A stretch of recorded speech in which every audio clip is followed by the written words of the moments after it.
வணக்கம். நான் அருணா. இது உங்கள் Kakkan channel. Proposition test activity more or less எல்லாருமே ரொம்ப நல்லா பண்ணியிருந்தீங்க. உங்களுக்கு அதில் ஏதாவது டவுட்ஸ் இருக்குது அப்படின்னு சொன்னால் அந்த பிளேலிஸ்ட்டில் போயிட்டு உங்களுக்கு என்ன டவுட் இருக்கோ அதை பார்த்துக்கோங்க. அந்த லிங்க் வந்து அப்படியே தான் இருக்கும். உங்களுக்கு அதுக்கப்புறம் எப்போ டைம் இருந்தாலும் அதை பண்ணாதவங்க ஃபியூச்சரில் அந்த டெஸ்ட் ஆக்டிவிட்டி போயிட்டு பண்ணுங்கள். அதே மாதிரியே அந்த அனிமேஷன் வீடியோக்கும் நல்ல ரெஸ்பான்ஸ் இருந்தது. அதே மாதிரி வீடியோஸும் அப்லோட் பண்ணுங்க அப்படின்னு சொல்லியிருக்கீங்க. ஸோ இனிமேல் வந்துட்டு அனிமேஷன், அதாவது அந்த லிசனிங் ஸ்கில் அப்படிங்கிற பிளேலிஸ்ட்டில் இது மாதிரி வீடியோஸும் கொஞ்சம் அப்லோட் பண்ணுறதுக்கு பார்க்குறோம். இன்னைக்கு நம்ம அந்த வீடியோவில் என்ன பார்க்க போகிறோம் அப்படின்னா ஃப்ரேசல் வெர்ப்ஸ் பார்க்க போகிறோம்.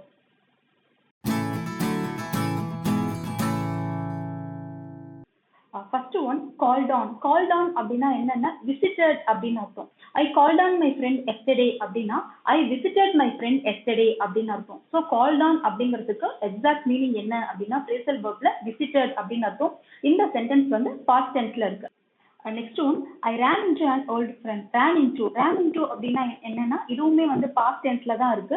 மெட் அன்எக்ஸ்பெக்டட்லி, அதாவது எதர்ச்சியா டக்குன்னு நான் எதிர்பார்க்கவே இல்லை, நான் வந்து என் ஃப்ரெண்டை பார்த்தேன் அப்படியெல்லாம் நம்ம சொல்லுவோம் இல்லையா, அதுக்கு எப்படி சொல்லலாம் அப்படின்னா ஐ ran into an old friend அப்படின்னா நான் என் ஃப்ரெண்டை எதர்ச்சியா பார்த்தேன் அப்படின்னு அர்த்தம். இந்த சென்டென்ஸுமே பாஸ்ட் டென்ஸ்ல தான் இருக்கு. நெக்ஸ்ட் ஃப்ரேசல் வெர்ப், அதாவது ஷர்ட் பட்டனை போடு, பட்டனை க்ளோஸ் பண்ணு அப்படிலாம் சொல்லுவோம் இல்லையா, அதுக்கு என்ன ஃப்ரேசல் வெர்ப் யூஸ் பண்ணலாம்னா do up, DOUP, do up. Do up அப்படின்னா என்ன அர்த்தம் அப்படின்னா for example it is rather cold, do up your coat அப்படின்னா ரொம்ப குளிரா இருக்கு, ஷர்ட்டை வந்து க்ளோஸ் பண்ணிக்கோ, கோட்டை வந்து க்ளோஸ் பண்ணிக்கோ, கோட் பட்டன் எல்லாமே வந்துட்டு போட்டுக்கோ அப்படின்னு அர்த்தம். இப்போ ஷூ லேஸ் கூட வந்துட்டு இப்போ குழந்தைக்கு வந்து அவுந்துருச்சு அப்படின்னா do up your shoe lace அப்படின்னா ஷூ லேஸ் அவுந்துருச்சு பாரு, அதை போட்டுக்கோ அப்படி சொல்லுவோம் இல்லையா, அதுக்காக யூஸ் பண்ற ஃப்ரேசல் வெர்ப்ஸ் தான் இந்த do up. Next one kick back. Kick back அப்படின்னா என்னன்னா ரிலாக்ஸ் அப்படின்னு அர்த்தம். இப்போ she has no plans to kick back and her schedule is as busy as ever. அதாவது அவளுக்கு வந்து ரிலாக்ஸ் பண்ணிக்கிறத பற்றியெல்லாம் அவளுக்கு எந்த பிளானுமே கிடையாது, அவளுடைய ஸ்கெடியூல் வந்து எப்பொழுதும் போல வந்துட்டு பிஸியாக தான் இருக்கு.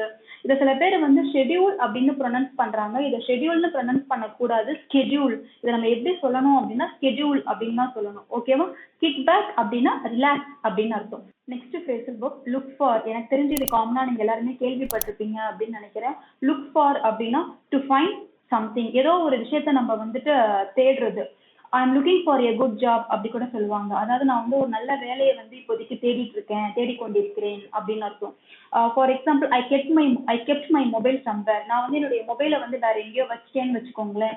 நான் வந்து தேடிட்டே இருக்கேன். I am looking for my mobile. நான் வந்து என் மொபைலை வந்து தேடிட்டே இருக்கேன். ஹேவ் யூ சீன், நீங்க மொபைலை பார்த்தியா அப்படின்னு நம்ம கேட்குறோம் இல்லையா. இப்போ நம்மளே வந்து வீட்டில் மொபைலை எங்கேயாவது வச்சுட்டு நம்ம தேடிட்டு இருக்கும்போது சொல்லுவாங்க, என்னாச்சு இங்கேயும் எங்கேயுமா தேடிட்டு வந்துட்டு இருக்க, என்ன வேணும் உனக்கு அப்படின்னு கேட்குறாங்கன்னு வச்சுக்கோங்களேன். அப்போ நம்ம சொல்லுவோம், தட் மீன்ஸ் என்னன்னா ஐ கெப்ட் மை மொபைல் சம்வேர், நான் என் மொபைலை எங்கேயோ வச்சுட்டேன். So I am looking for my mobile. Have you seen it, நான் என் மொபைலை தான் தேடிட்டு இருக்கேன், நீங்க பார்த்தீங்களா அப்படின்னு கேட்குறது. ஸோ லுக் ஃபார் அப்படின்னா டு ஃபைண்ட், அதாவது சம்திங், ஏதோ ஒரு விஷயத்தை வந்து தேடிட்டு இருக்கிறது. Next one look after. Look after அப்படின்னா என்னன்னா to take care of somebody or something. யாராவது ஒருத்தவங்களை வந்து பார்த்துக்கிறதோ, ஏதாவது ஒரு விஷயத்த பார்த்துக்கிறதோ, அதுக்காக நம்ம வந்து லுக் ஆஃப்டர் அப்படிங்கிற ஃப்ரேசல் வெர்ப் யூஸ் பண்ணுவோம். இப்போ ஃபார் எக்ஸாம்பிள் இப்போ வந்துட்டு பேப்பர் வேல்யூஷனுக்காக இப்போ நீங்க போயிருக்கீங்கன்னு வச்சுக்கோங்களேன். உங்க ஃப்ரெண்டு உங்ககிட்ட கேட்குறாங்க, who took care of your children when you were in paper valuation அப்படின்னு கேட்குறாங்க. என்ன அர்த்தம்னா நீ பேப்பர் வேல்யூஷனுக்கு போயிருந்தப்போ உன் குழந்தைங்களை வந்து யார் பார்த்துக்கிட்டா அப்படின்னு கேட்குறாங்க. அப்போ நீங்க ஆன்சர் பண்றீங்க, my mother looked after, my mother in law looked after அப்படின்னா லுக்ட் ஆஃப்டர், அதாவது என்னுடைய அம்மா பார்த்துக்கிட்டாங்க, என்னுடைய மாமியார் பார்த்துக்கிட்டாங்க அப்படின்னு நம்ம ஆன்சர் பண்றோம் இல்லையா, அதுதான். ஓகேவா? இதுவும் வந்து பாஸ்ட் டென்ஸ்ல இருக்கு, லுக்ட் ஆஃப்டர் அப்படின்னு. சரியா?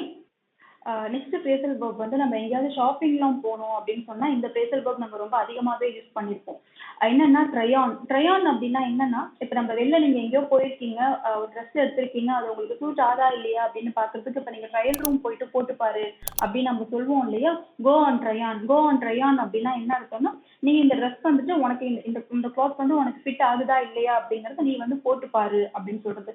ஸோ அதுக்காக யூஸ் பண்ற ஃப்ரேசல் வெர்ப் தான் இந்த ட்ரையான். ட்ரையான் அப்படிங்கிறது நம்ம ஜஸ்ட் வியர் பண்ணி பார்த்துட்டு நமக்கு அது சூட் ஆகுதா இல்லையா அப்படின்னு பாக்குறது. Go on trying. ஓகேவா?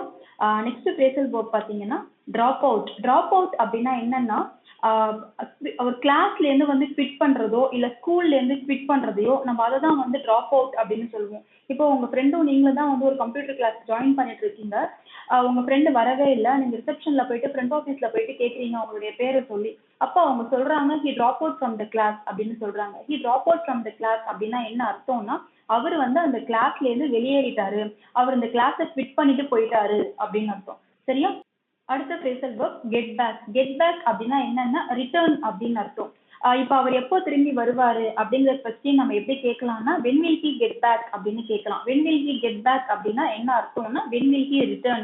ரிட்டர்னுக்கு பதிலாக தான் நம்ம கெட் பேக் அப்படிங்கிற phrasal verb யூஸ் பண்ணியிருக்கோம். the last one final one என்னன்னா hurry up. hurry up அப்படின்னா என்னன்னா டூ குயிக்லி, சீக்கிரமா செய் அப்படின்னு அர்த்தம். இப்போ வெளில எங்கேயோ கிளம்பிட்டு இருக்கோம், சீக்கிரம் கிளம்பு, ஹரியப் அப்படின்னு நம்ம சொல்றாங்க இல்லையா, hurry up. Otherwise you can't reach there on time. நீ சீக்கிரமா கிளம்பல அப்படின்னு சொன்னா உன்னால அந்த குறித்த நேரத்துக்கு அங்க வந்து போக முடியாது அப்படின்னு சொல்லுவோம் இல்லையா, அதுதான். ஸோ ஹரியப் அப்படின்னா சீக்கிரமா பண்ணு அப்படின்னு அர்த்தம். That's it. இந்த வீடியோ யூஸ்ஃபுல்லா இருக்கும் அப்படின்னு நினைக்கிறேன். வீடியோ யூஸ்ஃபுல்லா இருந்தது அப்படின்னு சொன்னா ஷேர் பண்ணுங்க, சப்ஸ்கிரைப் பண்ணுங்க, பிடிச்சிருந்தா லைக் பண்ணுங்க. உங்களுக்கு அடுத்தடுத்த நோட்டிபிகேஷன்ஸ் கிடைக்கிறதுக்கு பெல் பட்டன் பிரஸ் பண்ணிக்கோங்க.